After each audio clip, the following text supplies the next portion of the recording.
What's up, everybody? Welcome back to the Post-Gazette Sports YouTube channel and podcast network. Ray Fittipaldo and Noah Hiles coming to you here in the Steel City on a beautiful Tuesday morning.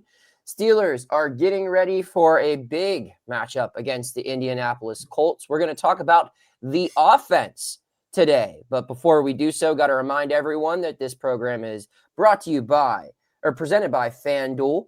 And another presenting sponsor for this program is Pella. There's no better place to get new windows and doors installed in your home than Pella, who can help you save on energy costs year-round. Schedule a free in-home consultation with your local Pella windows and doors to find the right product for your home and budget. Give us a call at 866-593-1560 to discuss your project further. That's 866-593-1560. To get started planning on your new windows and doors installation with Pella Windows and Doors of Pittsburgh. Ray, there's been a lot of talk about the defense, and deservedly so. It has not been good. In fact, in some areas, it's been about as bad as it could possibly be. But the offense also deserves a little bit of attention, and perhaps not for the negative side of things. I personally think through 7 games, this offense has done exactly what it's supposed to do, what it was designed to do. It's limited turnovers, it's extended drives, it's done well in the red zone. But can it do more? And is that probably the better thing to ask of this team for improvement rather than banking on the defense? Is this a team that should now try to win games via shootout, via high scoring? Is it capable of doing so? Yeah, no, I mean, this is why Mike Tomlin is making he's one of the highest paid coaches in the NFL. I think if you asked anyone inside that building on the South Side during the summer, during training camp, how are we going to win football games? Well, we're not going to make mistakes on offense. We're going to hold them down on defense, and we're going to win football games like we always have. But that's not happening this year.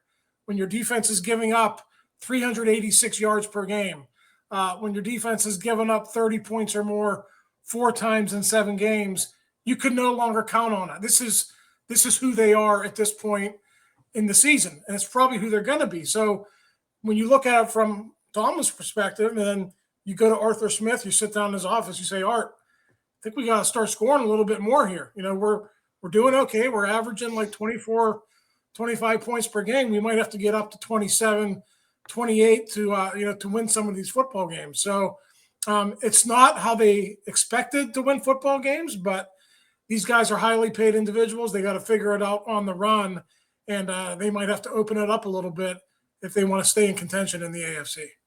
So you're not as highly paid as an individual as Arthur Smith or Mike Tomlin, but you know your share of football.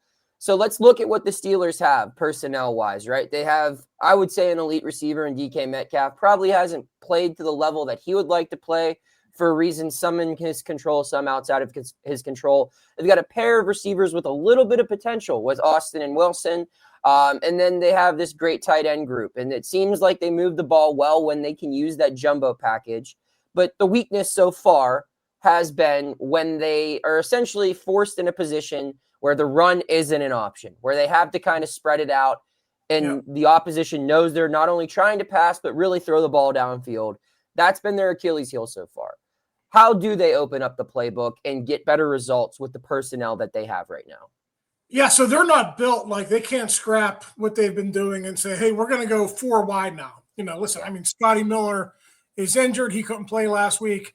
They're just not built like that. Roman Wilson is still trying to find his way. So they got to do it out of the personnel that they've leaned on all season. So that's going to be using 2 and 3 tight ends. Now, one of the solutions might be you actually play Pat Freiermuth more, but you play him more split out as a receiver, not as an inline tight end.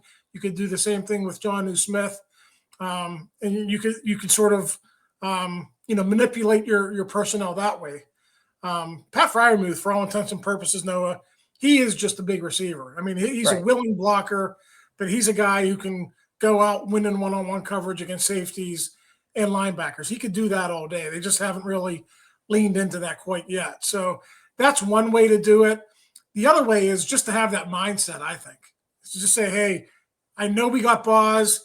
We'll lean on Boz when we have to, but we have to have the mentality that we're going to go down there and score 7 every single possession. So that probably does change Arthur Smith's mentality as he game plans for games, certainly as he calls games, because I think, early in the season he was being asked, hey, we'll lock it down on defense. You just don't turn the ball over, and we're going to win games that way. So it does change what he would have to do.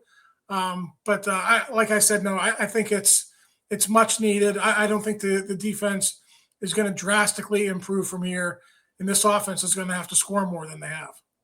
I think one thing they do have going for them, though, we talked about their personnel and how they're limited in certain areas.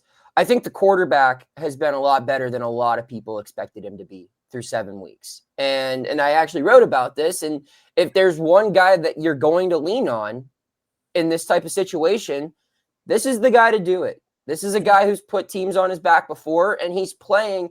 I'm not ready to say he's playing at an MVP level, but he does not look like a 40 or soon to be 42-year-old. He looks like the guy who we saw in Green Bay for 18 seasons. And I personally, I would like to see Aaron Rodgers get to open up the playbook a little bit more and get a little creative, be allowed, not to say that they're handcuffing him now, but like you said, a big primary goal is to limit the turnover possibilities. Maybe have a style play where there are going to be a couple of more turnovers, because it means you have your pedal a little bit further down on the gas. You're playing a little bit more of an aggressive style. We've seen that here in Pittsburgh before. It feels like, maybe go back to that Killer Bees era mentality where, the personnel does not match that type of mentality, but the way they won games was to go full throttle, very aggressive offensively, and defense. Yeah, we know we're going to allow some points here, but we're going to try to get a couple of splash plays, a couple of turnovers, a couple of timely big sacks, and hopefully that will be enough. Ray, do you agree with me? Do you think Rodgers is a guy that you could still lean on and ask him to do a lot more than what he's doing right now? Yeah, but it has to be in the right downs and distances. You cannot, like they were behind the sticks on several occasions. Packers have a good front. Like Aaron Rodgers isn't going to be able to move around and escape pressure like he did 5 or 10 years ago. But you're talking about the Killer Bees era. It's important to point out that team just didn't abandon Le'Veon Bell. I mean, Le'Veon Bell was still a huge part of that, right? So you're still going to have that mentality. We're going to be well balanced. We're going to run the ball. That might be our way to win certain games. But when it comes down to it, when we're in the scoring area, not necessarily even the red zone, but when we cross the 50, we're going to have that mentality where we're going to push the ball down the field a little bit more than they have. So, I think that can certainly be something that, they look at just inside that building right now, just watching that team perform on Sunday night in prime time. You just know they're going to have to come up with some different solutions because they haven't really found any solutions to help fix the defense. So we've talked about some internal solutions. How about some external solutions? We're going to discuss what they could possibly add before the trade deadline after this quick break.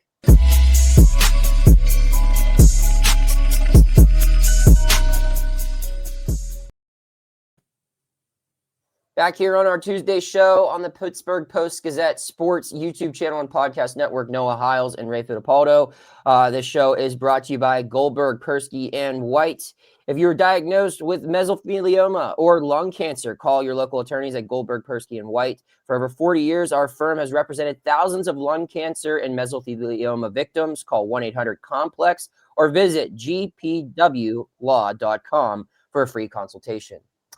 So, Ray, you look at the schedule ahead, this ain't getting any easier, right? I mean, the FanDuel has the Steelers as 3-point favorites right now against the Colts, the best team in the NFL. Who would have saw that coming, right?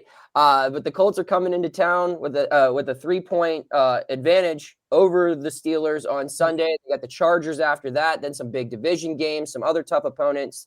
Maybe a little external help could go a long way. Yeah. I'm going to let you, you're not wearing a hat now. I got my master's hat on. I'm going to virtually give you the general manager hat. Omar Khan calls up Ray, says, hey, I know we're already good pals. I want you to help me out. What are we adding before November 4th trade deadline? What decisions are you making, Ray? Yeah, how about that? 3-point dogs at home 2 weeks in a row here. You don't Yeah. usually see that with the No. Steelers. And it probably speaks to the position that they're in right now as a front office. And no, you've watched him operate since he became the GM 3 years ago. He's going to be aggressive. He went out Right. and he traded Chase Claypool when that pick wasn't working out. He turned it around. He got a second-round pick, and he got Joey Porter out of it. Last year, not as big of a splash, but he went out and got a couple of players who saw the field. I wouldn't say they were impact players, but they helped out a little bit. For the stretch drive. Mike Williams, of course, being the main acquisition there, and I would say his play was up and down. So if you're Khan right now, you're probably weighing that. Do you want to make the big move where maybe you have to give up more of a premium pick, maybe a third or a fourth round pick to get a guy? And I'm just throwing this name out there, but a guy like Jacoby Myers from the Raiders, who's been talked about just because he's on a bad team and they might be looking to rebuild.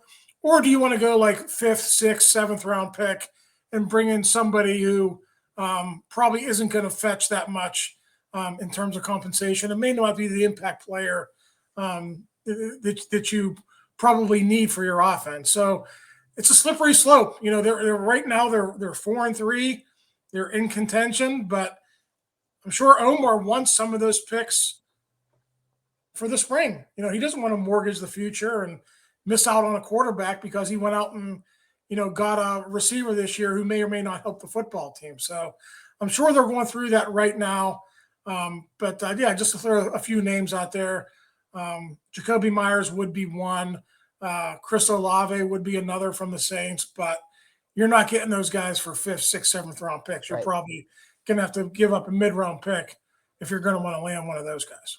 And it's interesting because, this offseason, it seemed like they were a lot more aggressive than some people expected them to be, right? With some of the moves that they made, it seemed like they were in this kind of win-now mentality. Now, I'm interested to see how much of that mentality is present mid-season. We're 7 games through, you're 4-3, you clearly have flaws, and rather than, I think, there's a frame of mind where you could go and find more help for the defense, but on the other side, I feel like the defense has the guys. It's just use them correctly or get them to play better. Or offensively, I think you could take something that's already solid and make it a lot better with additions. But like you pointed out, Ray, what are you willing to pay for these additions? Yeah. Are you willing to sacrifice the future? Is the plan still to find your quarterback next year? Or do you look at college football right now and say, hey, there isn't really a great option and maybe we're better off mortgaging a little bit of that future and readjusting because we feel good about how this offense is coming along and you're willing to go get a difference maker, a true number 2 receiver? Or on the flip side, Ray, would you rather see them maybe, you talked about that caliber of receiver you'd get for a 5th or a 6th round pick. Do you think there's a world where maybe they get 2 of those guys rather than going and getting a stud, not a stud, but a bona fide number 2 guy that's going to cost you a little bit more? Go get 2 lower cost receivers just to add a little bit more depth and give you a little bit more options personnel wise. Yeah, I think it's a good discussion to have, not so much in terms of, which players you want to land or which caliber players you want to land, but, the Steelers have always had the mentality, we're going to go for it. We're going to do everything we can to help our football team. Art Rooney II has had that, and it's always been that way with his GM and his head coach. At what point, though, Noah, do you look and see what's happening, and you're getting older on defense, and things probably aren't going to improve there? At what point do you say, if you're Omar Khan or if you're Andy Weidel, hey, listen, maybe we ought to pull back here. Let's save those picks, and let's go all in on the draft, and let's try to rebuild this football team from the ground up. The Steelers have never had that mentality, but that's the mentality that the Cleveland Browns have. That's the mentality that many other teams in the NFL have. So it's an interesting discussion to have. But knowing the Steelers, I think if they're still in contention, and let's say they lose this week, let's say they're 4-4. That's what I was going to ask you next. Let's say they lose this week and they're 4-4. What are you doing? You have 2 days to make a decision then. can we get Omar actually on here to tell us what he's going to do? Because if I'm sitting there and if I'm in Omar's job, I wouldn't necessarily. I'm sure Mike wants to improve the team, but I'm sitting here and evaluating it and watching what I've watched. Maybe I would go to Art and say, "Hey, listen, doesn't look like we're going to be able to make a run this year. Let's keep these picks. We got 2 or 3 quarterbacks that we really like. Let's push our chips in to see if we can get them." Maybe that's a discussion they're having inside that building. But it's they're in a tough spot here. 2 weeks ago, before that Bengals game, it looked like they could maybe contend for even top 2 or 3 seed. And now it looks like if they're going to make it, they'll be the worst division winner, a number 4 seed, or they'll end up in the wild card, which is what they've been, and which is why it's been so hard for them to advance in the playoffs. They're always playing good teams. So tough spot for Omar Khan, but we got a week now to see what happens. So plenty of time in the next 7 days to go over this. Yeah, I'm curious to see how this next week plays out, because I think in theory as well, you could maybe get those draft picks back in the offseason by trading away someone on your defense. I don't see them doing that in the next week or so, but maybe you sell away some picks knowing that maybe you look at some of the areas where you have depth, and if you trade a Highsmith in the offseason or something like that, hey, we'll get that capital back so you can try to win now and try to win tomorrow as well. Or like you mentioned, if you're 4-4, you've lost 3 straight, it's hard to justify adding to that roster, especially with the injuries starting to pile up and the schedule ahead not looking any better. It just goes against every fiber of the Steelers being, especially under Khan.